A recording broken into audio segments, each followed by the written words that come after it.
మన కాదంబరి సిల్క్స్ లో flat 50% discount and 25,000 purchase మీద 2 కంచి కాటన్ సారీస్ ఉచితం. మామూలుగా మీరు చెప్తున్నట్లుగా ఈ వైదిక పరంగా చూస్తే మన వైదిక ధర్మ నిష్ఠతో ఆ మార్గంలో చూస్తే గోవు యొక్క ప్రాశస్త్యము ప్రాముఖ్యత మనకు కనిపిస్తుంది. ఆరోగ్యపరంగా చూసినా కానీ ఆ గోవును పాలు కానీ గోవు నెయ్యి కానీ గోఘృతం అంటారు కదా, ఇవన్నీ కూడా చాలా గొప్పవి కదా. వీటి గురించి ఇంకా తెలియాల్సిన అవసరం, అవేర్నెస్ తక్కువ ఉందని చెప్పాలి కదా. మనకు తక్కువ ఉందండి. కానీ ఒకటి, అవి నిజంగా మీరు ఇందాక అన్నారే గోమాత అని. ఇప్పుడు ఈ కాకినాడ పట్టణంలోనే భానుగుడి జంక్షన్లో శిశు మందిరం అని ఒకటి ఉంటుంది, ప్రభుత్వ ఆధ్వర్యంలో నిర్వహింపబడుతుంది. కొంతమంది సరైన జీవన విధానం లేని వాళ్ళు బిడ్డల్ని కనేసి ఎక్కడ వదిలేసి వెళ్ళిపోతుంటారు. ఆ పసిబిడ్డల్ని తెచ్చి అందులో పెడతారు. ప్రభుత్వం వాళ్ళు ఇచ్చేటటువంటివి ఆ నిధులు ఆ పిల్లల్ని పోషించడానికి సరిపోవు. ఈ గోశాల పెట్టిన కొత్తల్లో ఆ విషయాన్ని ఆ నిర్వాహకులు వచ్చి చెప్పారు. వక్కలంక రామకృష్ణ గారని గొప్ప సమాజ సేవ చేస్తాడు మహానుభావుడు. ఇప్పటికీ ఆనాటి నుంచి ఈనాటి వరకు మహాశివరాత్రి శివలింగాభిషేకానికి కూడా అవసరమైతే బయట కొంటాను తప్ప, పొదుగు దగ్గర పాలు 5 లీటర్లు వెళ్ళిపోతాయి శిశువిహార్కి. అవి అలా పట్టకూడదు కాబట్టి నీళ్లు కలిపి ఆ పసిపిల్లలకి పడతారండి. వాళ్ళ తల్లి ఎవరో తెలియదు, కానీ ఆ పాలు తాగి కొన్ని వందల మంది శిశువులు బ్రతికారు. వాళ్ళందరూ పెరిగి పెద్దవాళ్ళై దత్తతలు స్వీకరింపబడి ఎక్కడెక్కడికో వెళ్ళి ఇవాళ సంతోషంగా ఉన్నారు.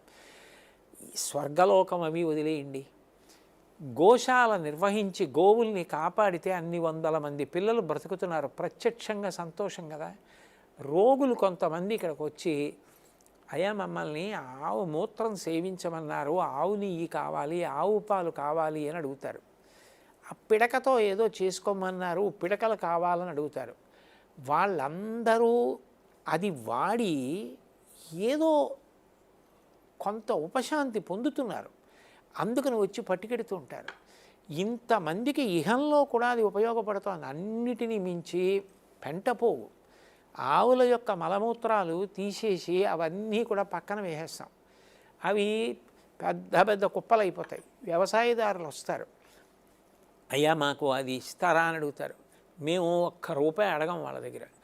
మీరు తెల్లవారి లేస్తే కొన్ని కోట్ల మందికి అన్నం పెడుతున్నారు, మీరు ఏమైనా ఇవ్వగలిగితే, మీరు ఇద్దాం అనుకుంటే అది కూడా మళ్ళీ గోవులకే ఖర్చు పెట్టేస్తాం.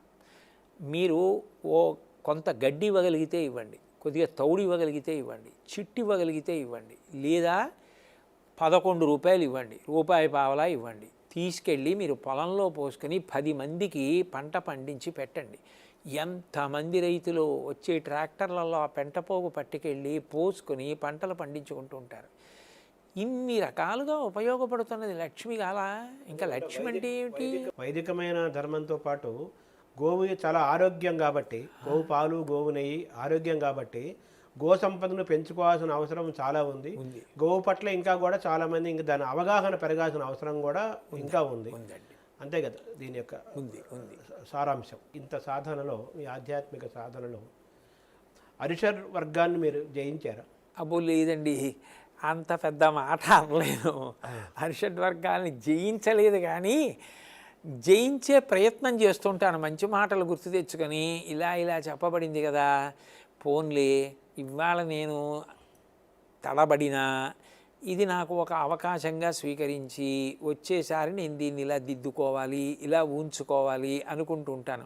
గెలిచానన్నంత స్థాయి చెప్పలేను శర్మగారు. అదే కొంత ప్రయత్నం చేస్తూ ఉంటాను. కొంత శాతం ఖచ్చితంగా తగ్గించుకున్నానండి.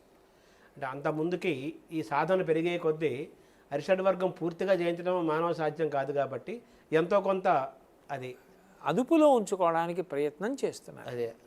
తర్వాత మీరు ధ్యానం చేస్తారా? మీ ఉపాసన మామూలుగా శుద్ధితో పాటు ఆ ధ్యానము పిల్లలు యువతరానికి పోటీ పరీక్షలకు వెళ్ళేవాళ్ళు, చదువుకునే వాళ్ళకి, తర్వాత రకరకాల ఒత్తిళ్లకు గురయ్యేవాళ్ళు అందరూ గురవుతున్నారు. చిన్నవాడు అవుతున్నాడు, పెద్దవాడు అవుతున్నాడు.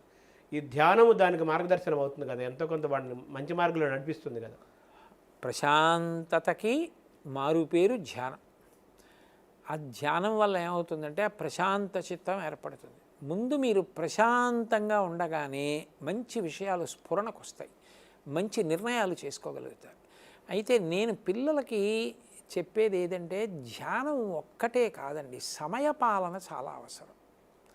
ఒత్తిడి తగ్గించుకోవాలి అంటే మనం ఏ సమయానికి ఏ కార్యక్రమాన్ని చెయ్యాలనుకుంటున్నామో ఆ సమయానికి తగినట్టుగా సిద్ధం అవ్వడం నేర్చుకుంటే, ఆ కార్యక్రమం ఇవాళ నేను చెయ్యాలి కాబట్టి దానికి నేను సంసిద్ధం కావడం, ఆ సమయానికి వెళ్ళడం, ఆ సమయానికి పూర్తి చేయడం, తరువాత నేను ఎన్ని చెయ్యగలనో అన్నిటినీ ఆ రోజు ప్రణాళికలో చేర్చుకోవడం. ఎక్కువ చేర్చుకుని ఒత్తిడి పడకూడదు, తక్కువ చేర్చుకొని తమో గుణానికి వశం కాకూడదు. ఒకరోజు ఒక వ్యక్తి నిర్వహించగలిగిన వాటిని చక్కగా నిర్వహిస్తూ వెడితే ప్రశాంతంగా ఉండడం అలవాటు అవుతుంది. అది ధ్యానానికి కొనసాగింపు. అట్లా కాకుండా 23.5 గంటలు ఒత్తిడితో ఉండి అరగంట నేను ఒత్తిడి తగ్గించుకోవడానికి ధ్యానం చేస్తాను అంటే అది మంచి పద్ధతి కాదు. ఒక రోజంతా ధ్యానంగా మారేటట్టుగా చూసుకోవాలి. రివర్స్ అవ్వాలి. ఏ పని చేస్తున్నారో దాని మీదే దృష్టి నిలబడాలంటే ఒత్తిడి పరిహరింపబడాలి. ఒత్తిడి తగ్గాలంటే ఇప్పుడు నేను ఈ పని చేస్తుంటే ఈ పని ఎంతవరకు చేయాలో అంతవరకు చేసి నేను మళ్ళీ వెళ్ళి ఇంకో పని చేసుకోవడానికి కావలసినట్టుగా ప్రణాళిక చేసుకున్నాను అనుకోండి, ఒత్తిడి ఉండదు. నేను ఏది చేస్తున్నా దాని మీద దృష్టి పెట్టి చేయడానికి నాకు అవకాశం ఉంటుంది. అదే ధ్యానం. అప్పుడు ధ్యానం విస్తరిస్తుంది అంటాను నేను. అంటే ఈ ధ్యాన తపో యోగ మార్గాలు ఉన్నాయి కదా, ఇవన్నీ ఒకదానికి కొంత మనం అలవాటు అయ్యే కొద్దీ మిగతాయి కూడా ఒక్కొక్కటి మనకు మన జీవితంలో ప్రవేశిస్తాయి కదా. అవి జాతిని సమాజాన్ని వాళ్ళ జీవితాలని సక్రమంగా మార్చడానికి ఉపయోగపడతాయి. ఈ క్రమంలో భగవద్గీత పరంగా మీరు ఎంత ప్రయాణం చేశారు? భగవద్గీత అనేటటువంటిది ఆచరణాత్మకమైనటువంటి గొప్ప విషయాలతో కూడుకుని ఉంటుందండి. అపోహలు, అర్థం లేని విషయాలు, ఇటువంటి వాటినన్నింటినీ కూడా నిర్ద్వందంగా ఖండించి యథార్థంగా మనం చెయ్యవలసిన కర్తవ్యత నిష్టని మనకి నేర్పుతుంది. ఇది నువ్వు చెయ్యాలి, ఇది నువ్వు చెయ్యకూడదు. తెలిసి కానీ తెలియక కానీ ఇలాంటిది పట్టుకుంటే ఇలా జారతావు, తెలిసి కానీ తెలియక కానీ ఇలా పట్టుకుంటే ఇలా పైకి ఎక్కుతావు. దీన్ని చాలా అందంగా చక్కగా బోధ చేస్తుంది భగవద్గీత. అందుకే అది నాకు ఆచరణాత్మకంగా అనిపిస్తుంది. చూడండి, ఒక శ్లోకం ఉంటుంది, ధ్యాయతో విషయాన్ పుంసః సంగత్ శిశూపజాయతే సంగాత్ సంజాయతే కామః కామాత్ క్రోధోభిజాయతే క్రోధాత్ భవతి సమ్మోహః సమ్మోహాత్ స్మృతివిభ్రమః స్మృతిభ్రంశాత్ బుద్ధినాశో బుద్ధినాశాత్ ప్రణశ్యతి. అనవసరపు విషయం జోలికి వెళ్ళి దాన్నే పట్టుకుంటే ఎంత వేగంగా జారిపోయి ఎక్కడికొచ్చి పడిపోతాడో చెప్తుంది. ఒక విషయాన్ని పట్టుకోవలసిన రీతిలో పట్టుకోవడం చిట్ట చివరికి ఏ ప్రయోజనానికి కారణమవుతుంది అంటే ఏడవలసిన అవసరం ఉండదు. అసలు భగవద్గీత ప్రారంభమే అది కదండి. కృష్ణ భగవానుడు నోరు విప్పి మాట్లాడుతూ ప్రజ్ఞావాదాంశ్చ భాషసే గతాసూనగతాసంశ్చ నాను సూచింతి పండితాహ, ఏడవకు, నువ్వు అన్నీ తెలుసున్న వాళ్ళ మాట్లాడి ఏడవకుండా ఉండడం నేర్చుకో అని మొదలుపెట్టి మళ్ళీ పూర్తి చేసేటప్పుడు సర్వధర్మాన్ పరిత్యజ్య మామేకం శరణం వ్రజ అహం త్వా సర్వపాపేభ్యో మోక్షయిష్యామి మాసుచ. ఏడవద్దు, ఏడవకు మధ్యలో భగవద్గీత. అంటే అసలు భగవద్గీత పట్టుకున్న వాడికి ఆచరణాత్మకంగా భగవద్గీతని మనం ఉపయోగించుకుందాం. ఇది కథ కాదు, ఇది ప్రతి శ్లోకం పట్టుకుని అనుష్ఠానంలోకి తెచ్చుకోవలసింది అన్న కోణంలో భగవద్గీతని పరిశీలించి అనుష్ఠిస్తే ఏడవలసిన అవసరం ఉండదు. ఏడవడానికి ఎంత దూరం అవుతాడంటే భగవద్గీతకి అంత దగ్గర అవుతాడని అర్థం. భగవద్గీతకి దగ్గర అవుతాడంటే ఏడవడానికి దూరం అవుతాడు. ఆఖరికి ఆ ఏడుపు మానేయడం అన్నది ఎక్కడి వరకు విడుతుంది అంటే శరీరం పడిపోతోందన్నా ఇది అనివార్యమైన పరిణామమే కదా.